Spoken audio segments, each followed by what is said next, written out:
For 11 whole years now, I've been making some form of visual content here on YouTube. I had always wanted to imitate the likes of Munching Orange, Tyranitar or even Shady Penguin, and now I can. Enough of that though, I've always wanted to make good and proper Pokemon content and Nintendo content in general. Recently I got a Switch OLED, finally upgrading from the light that I've had for like the past 4 or so years.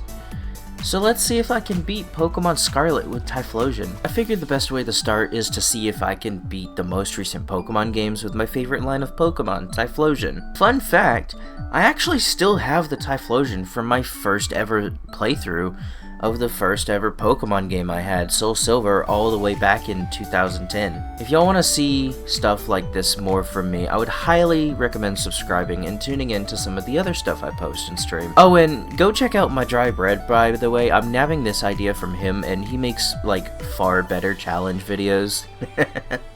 Let's get going and start. We start out the game and select Fuecoco. Obviously I want to try to do this somewhat legally, so I'm just going to trade over an egg a good friend of mine, CJ, bred up for me. We trade over 4 rare candies as well so that I can start it out immediately at level 5. Cue me getting knocked out 4 times before I even make it to Mesagoza. Like, what the hell? Either way, we do all the early game Mesagoza stuff and finally gain access to Koraidon. We lose a couple more times to some of the local wildlife and even to Katie's Terra Bug, Teddiursa, using Fury Swipes. This run is already looking bad. After I 2-cycle her, I head east of Mesagoza since I'm running these badges in level order. We take on Cloth and the Artisan Gym. I end up having to overlevel on Cloth in order to beat it, leading to an also easy win against Brassius. Now I have to go all the way back over across the region just to take on Bombardier, and holy crap, this thing is so hard to fight. Good grief. Okay, there we go, that's the second Titan down. Oh, by the way, for the Team Star bases, I'm just utilizing some low-level mons. Don't worry, Bebo is the only lovely Quilava we're using in this challenge. Though I will say that other Cyndaquil does look interesting. Ah well. Giacomo finally goes down after some heavy overleveling, and we head on over to Levincia to take on Nemona and Iono. Iono's puzzle is easy enough, and oh my god, we lost to her. Okay, yeah, this challenge has been rough. Eventually we do take her down and steal the money that a fan donates to her. Cause, yeah, no, literally, like, a fan donates like 5k and then we get that 5k after winning against Iono. It's weird. Mela is the next on the hit list as a fire type user, so we know she'll be a rough battle. We get through the star trial and throw ourselves at the fight over and over again, just trying to see if I can get lucky somewhere. After like 7 or 8 times of trying, I take her down and disband her base. Orthworm is hella easy since it's a steel type, with my Quilava being strong as hell against it. We heal Koraidon and Mabastiff a tad more, and we head on to Cascarafa and... what? How did we first cycle Kofu? I thought he would have been like harder, to be honest. Ah well, I'll on over to Lagtree Thicket to take on Atticus and his mean poison types. Quilava does evolve into Typhlosion by this point, yet still we can't take him down. We finally overcome him at level 40. Larry isn't that much of a challenge at this point either. He's honestly just a normal guy, really. We beat Rhyme in a fierce double battle and claim the gym badge from her too as we make our way over to assist Arven in the Titan of the Desert, Great Tusk. We play a tad of Just Dance 2022 to take on Tulip, and her psychic types for an easy victory. Funny enough, Garusha is relatively difficult, but we manage our way through this chilling battle. We toss ourselves at Ortega a million times before we finally succeed against him as well. Dondozo and Tatsugiri are pretty rough as Typhlosion can't really hit either hard enough around the same level, so I have to train Bebo up a few levels every defeat to see where I can beat them at. We finally beat all the Titans, and what's left of for this part of the story is to beat Arven at the Pocopath Lighthouse, but we'll do that later. Funny enough, we actually beat Aerie on the first go around somehow and finally get the take on Cassiopeia later on as well. We defeat Arven, Clefairy, Penny, Rika, Poppy, Larry again, Hassel, and Gita, and finally our champion of Paldea. We win against Nemona, and that's that. We've defeated Paldea with just a Typhlosion. Such a wonderful challenge run to start. Arvin wants us to meet up with them at the entrance to the crater with Nemona and Penny to take on Area Zero. Odd, but sure. We lead them down to the Zero Gate and... wait, that's Seda, the professor. Oh, I forgot we had to get her out, and she's a robot. And oh my god, she's an evil robot too. We beat Seda and her team of vicious-looking, past-looking dudes, and finally we can take care of our studies. I'm glad I didn't have to do a scripted fight where we had to use the box legendary or something. Now we finally beaten the game. Finally now I can go and edit. Are you fucking kidding me, Jacques? What do you want? An expedition?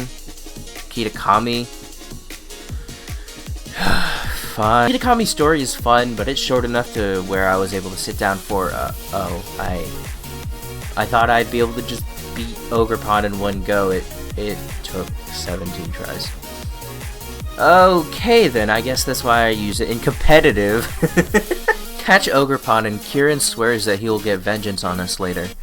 Blueberry is up next. Here, we'll need to face the Blueberry Academy Elite Four and its champion. In order to do these double battles, we're going to need another Pokemon.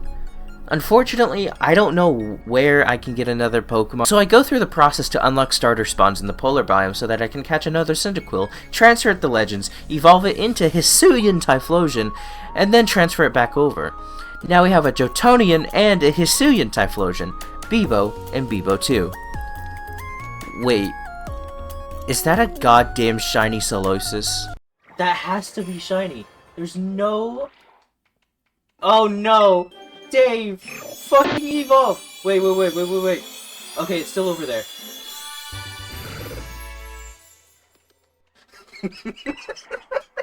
No! Stop! Okay. Oh, that is definitely shiny. Dude, my team is fucking destroyed. No, that's the plan.